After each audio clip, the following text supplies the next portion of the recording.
They say that rain doesn't just soak the earth, it also awakens the feelings hidden in the heart. This is the story of Zoya and Aryan, who were brought together by the rain, and separated by the rain. But will the rain be able to reconnect their love once again? Let's listen to the touch of the rain. Raindrops were slowly hitting the window glass. Each drop seemed to be knocking on Zoya's heart. She was sitting quietly with a cup of tea in her hand. Across the glass in front were wet roads, cars were speeding past, the smell of soil was in the air, but all these scenes kept the memory of only one person alive, Aryan. The same Aryan, who always said while watching the rain, "Your face looks even more beautiful in the rain, as if the clouds have touched you." This sentence had been engraved on Zoya's heart. But today, along with this memory, there was a pain in her heart.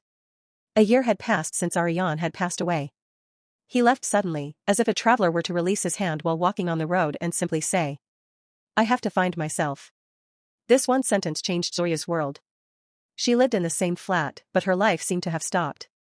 Friends, gatherings, excuses for laughter all faded away. The rain that had once been a fragrance was now a torment. That evening, there was a sudden knock on the door with the sound of rain. Zoya was startled. She thought it might be a neighbor, or a courier. She slowly walked to the door, opened it, and as if time stood still. There he was, naked. Soaked in the rain, with old love and exhaustion in his eyes. His lips were trembling but the words came out. "I'm back, Zoya. It's late, but my heart was still there, with you." Zoya's existence faded. She began to peer into his eyes moment by moment. There was regret, longing, and hope too. But Zoya's lips moved slowly. "I am not that Zoya anymore, Aryan. Time has changed me. You left, and I am lost inside myself. Now this heart belongs to someone else." Saying this, she closed the door. Coming inside, she sat on the sofa. Tears were falling into her tea. The rain continued to fall outside, but now there was no fragrance in it, only pain. Aryan was standing outside the door. Her heart was telling her to keep knocking, but her body was heavy with exhaustion. She sat leaning against the wall. The night was getting darker, the rain was getting heavier. Zoya closed her eyes and sank into old memories. She remembered when they both used to leave their umbrellas and go out to get wet in the rain. When Aryan would make tea for her and jokingly say, "This cup is full of the fragrance of rain." Those memories hurt Zoya's heart even more. The night passed. Aryan remained sitting there, soaked in the rain. Sleep made him lie down somewhere there. In the morning, Zoya opened the door, and it was the same scene.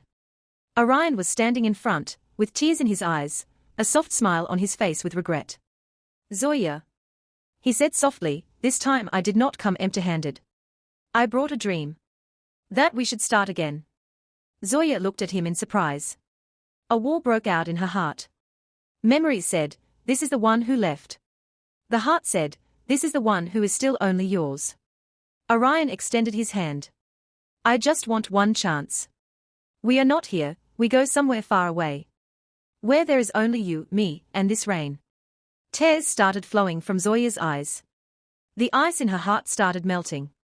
Finally, a slight smile appeared on her lips. "Where there is rain, there you are, and where you are, there I am." With these words, she forgave Aryan. A few days later, both of them settled in a small wooden house at the foot of the mountains. Raindrops hit the windows, the fire burned in the room. Wrapped in the same blanket, the two drank tea, laughed and wrote new chapters of life. If love is true, then even separations end, no matter how much time passes, the heart finds its way. Like Zoya and Aryan, whom the rain finally brought together. If you like this story, then like the video, share it and give your opinion in the comments.